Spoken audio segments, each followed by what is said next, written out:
얼마 전에 한은에서 네. 금리 인상을 했잖아요. 했죠. 네. 했죠. 0.0. 네. 근데 이제 제가 보고 있는 이제 부동산 커뮤니티나 네. 기사를 보면 네. 이제 금리 인상 다 왔다. 음. 이런 기사들이 또 조금씩 나오더라고요. 맹구님은 어떻게 보고 계신가요? 그걸 딱 맞출 수는 없는데 경제 전문가도 아니지만 근데 이제 2월 초에 미국 기준금리 인상 한 번 더 할 수 있는 타이밍이 있거든요. 네. 근데 그때 만약에 진짜 한 번 더 올리면 거의 마지막 아닐까 하는 생각도 저도 많이 해요. 그리고 우리가 이제 익히 알고 있는 부분들이 있단 말이에요. 네. 그냥 이렇게 그렇게 감을 잡는 게 아니라 예를 들어서 우리나라 같은 경우도 지금 미국과 금리 차이가 좀 있잖아요. 이게 목표는 그냥 1% 정도 차이를 좀 두면서 따라갈 거다라고 얘기를 했었는데 한국은행 총재가. 근데 이게 지금 1.25%까지 벌어졌다가 또 최근에 0.25 올리면서 다시 1% 안으로 좁혔단 말이에요. 네. 그리고 또 이제 미국이 그러면 과연 또 금리를 많이 올릴 것이냐라고 봤을 때 이 소비자 물가지수, CPI 지금 다 이것만 지금 째려보고 있거든요.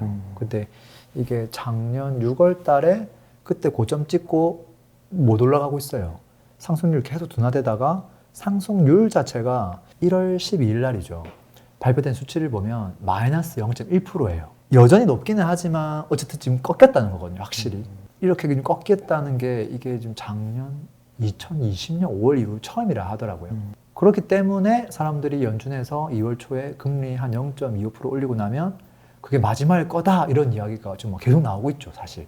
그리고 이제 그것보다 더 빨리 움직이는 게 시장이죠. 그걸 대표적으로 알 수 있는 게 담보대출 하잖아요. 주택담보대출. 그러면 금리가 뭐 예전에는 뭐 5%, 뭐 6% 얘기하다가 최근에 뭐 물어보면 4%대도 이야기 나와요. 그리고 이게 왜 그럴까 하고 보면 그 주택담보대출 할 때 특히 변동금리로 많이 하시잖아요. 네. 이거를 코픽스 기준으로 특히 뭐 신규 취급의 기준 뭐 이렇게 많이 하는데 그 기준이 되는 코픽스 이 자체가 지금 금리가 내렸거든요. 최근에 계속.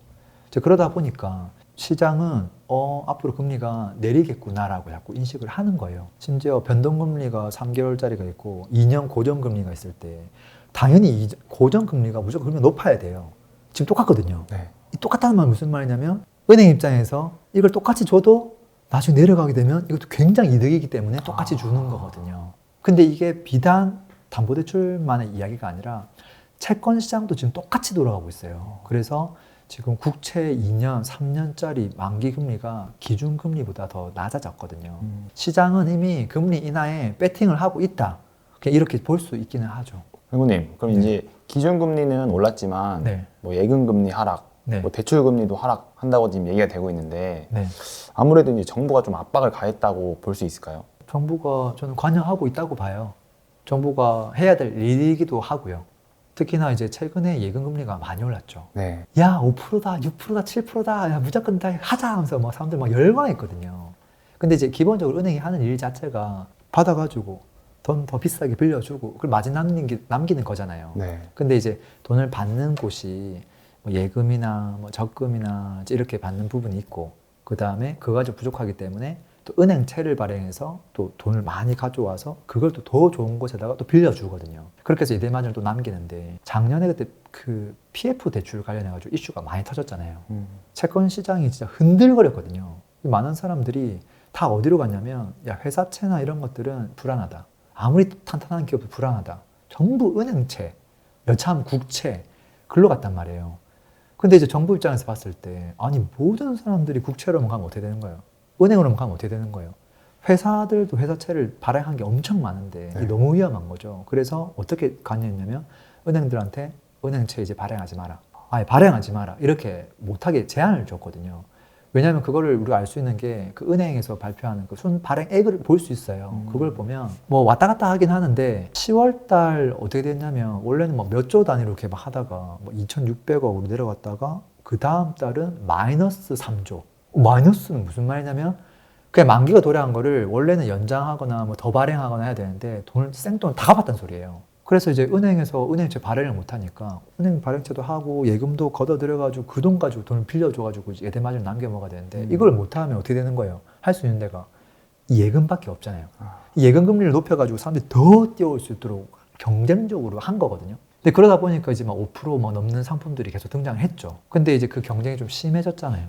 정부가 또 나서는 거죠. 그래서 12월 달부터는 작년 12월부터 은행채 이제 조금씩 허용해줄게 해라. 그리고 금리 경제 너무 하지 마라. 이런 이야기도 한 거죠. 그래서 금리가 또 쭉 또 낮아진 부분도 있고.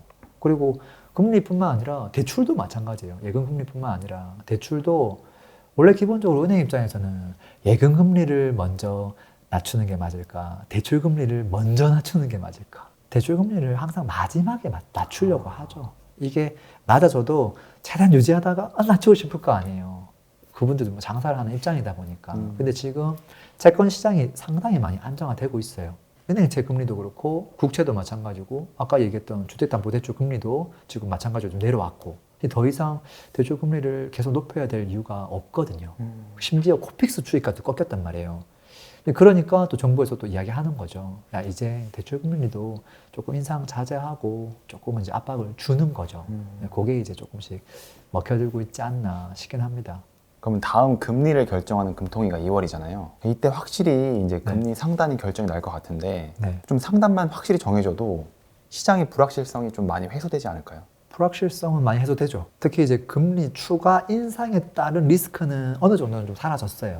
앞으로 좋아질 일만 남았구나 생각하고는 있죠. 네. 근데 문제가 딱 하나 있는데 그게 뭐냐면 그럼 그 금리가 얼마나 오랫동안 유지될까? 얼마나 빠르게 떨어질까? 요거를 이제 정확하게 예상할 수가 없는 거죠. 아직은 섣부른 판단하는 게 좀 빠르지 않을까 하는 생각을 하고요. 우리나라도 2월 달에 또 하지만 또 연준에서 또 2월 달에 또 발표 또 하거든요. 그때 또 한 0.25 정도 올릴 거다라는 이야기가 좀 많아요.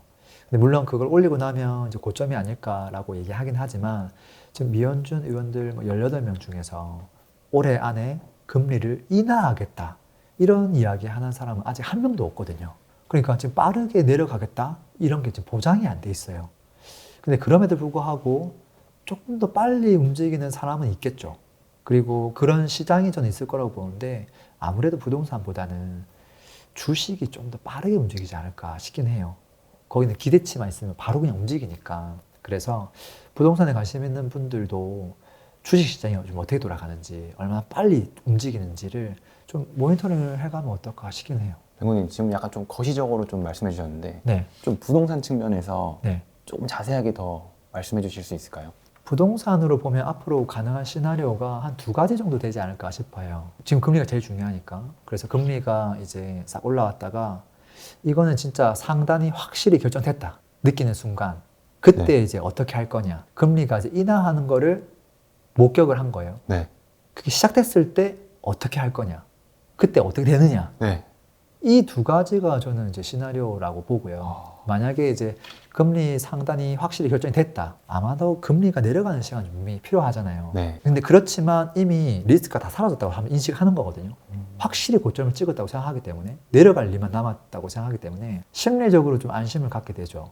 그렇지만 금리가 여전히 높잖아요. 그래서 대출 없이 매입할 수 있는 부동산에 먼저 관심을 갖지 않을까. 그것부터 거래가 발생하지 않을까라고 생각하고요. 대표적인 게 저는 주택이라고 봐요. 물론 이제 실거주자분들은 대출을 해가지고 뭐 들어가냐 마냐 결정할 수 있지만 순수 투자자들은 내가 집이 하나 있는데 하나를 더 산다는 개념을 봤을 때는 대출 없이도 그냥 전세 줄 수도 있거든요. 그렇기 때문에 아마 그것들이 먼저 움직이지 않을까 싶고요. 아파트 거래량이 얼마나 빨리 증가하느냐 요거 체크 포인트인 것 같고요. 지역별로 어느 지역이 거래량이 먼저 발생하느냐. 분명히 그 여러 가지 부동산 종목 중에서 주택 거래량이 먼저 발생할 가능성이 매우 높단 말이에요. 그렇다면 전국에서 어느 지역부터 거래량이 튀어 올라갈까?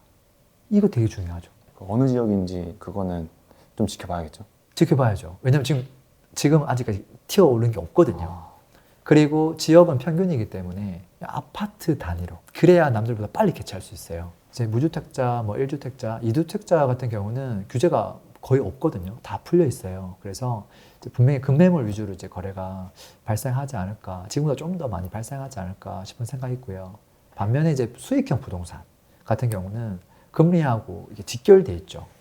그렇기 때문에 요거는 좀 움직이려면 시간이 좀 더 걸리겠다. 그리고 기존에 보유하던 분들은 금리가 내려가는 게 슬슬 이제 예상이 되니까 대부분은 급하게 팔기보다는 버티기로 들어가겠구나. 매물을 회수하겠구나. 그런 생각도 듭니다. 그리고 아까 금리가 만약에 진짜 인하하는 게 딱 포착이 된다. 그러면 저는 이때부터 상황이 좀 더 많이 달라지지 않을까 싶긴 해요. 왜냐면 눈에 보이잖아요. 뚝뚝뚝 떨어지는 게. 지금 뭐 매달 뭐 또 다음 때 되면 또 내려가네, 또 내려가네. 재밌네.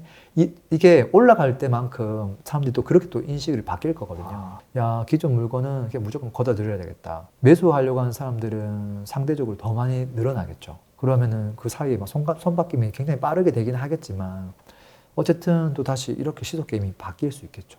이 순간부터는 실거주자분들도 점점점 투자자로 변해요. 그 경계선이 굉장히 모호해지거든요. 그러면서 이제 되게 많은 사람들이 또 우르르 몰려다닐 거예요. 그래서 이때부터는 우리가 이제 열심히 준비해둔 걸로 소신껏 투자하는 게 이제 필요한 순간이 되는 거죠. 만약에 할 수만 있다고 하면 좀 남들이 잘 안 하는 거 그런 걸 하면 더 좋기는 하죠. 근데 남들이 잘 안 하는 걸 하면 네. 왜 더 좋은 거예요? 왜냐하면 남들이 많이 하는 걸 하면 계속 경쟁해야 되거든요. 집을 살 때도 야 나도 이거 관심 많은데 사실 내가 가는 게 사람들이 많이 가는 곳에 가요. 그렇기 때문에 이미 경쟁을 할 수밖에 없거든요. 그리고 또 팔 때가 되면 비슷한 시기에 비슷한 지역을 샀기 때문에 또 경쟁을 해야 돼요. 남들이 안 하는 걸 한다는 건 다음 수를 보고 미리 움직이는 걸 말해요. 그게 지역을 달리 가져가는 것도 방법이고요. 또는 그냥 종목 자체를 달리 가져갈 수도 있어요. 주택이 오르고 나면 또 다른 또 유형의 부동산 뭐가 오를까 그거를 손진입할 수도 있는 거예요. 그리고 할 수만 있다고 하면 좀 초보자들이 들어오기 힘든 그런 영역을 계속 발굴하고 하면 좋죠. 그럼 좀 덜 출렁거리고 덜 경쟁하고 할 수 있으니까요. 연구님 그럼 결국에 선점하라 이런 의미겠네요. 네, 맞습니다. 그리고 성장하라. 또 이제 금리 변화가 있으면 네. 다시 한번 다뤄보면 좋을 것 같습니다. 네. 오늘도 들어주셔서 감사합니다. 행복한 하루 되세요. 패스.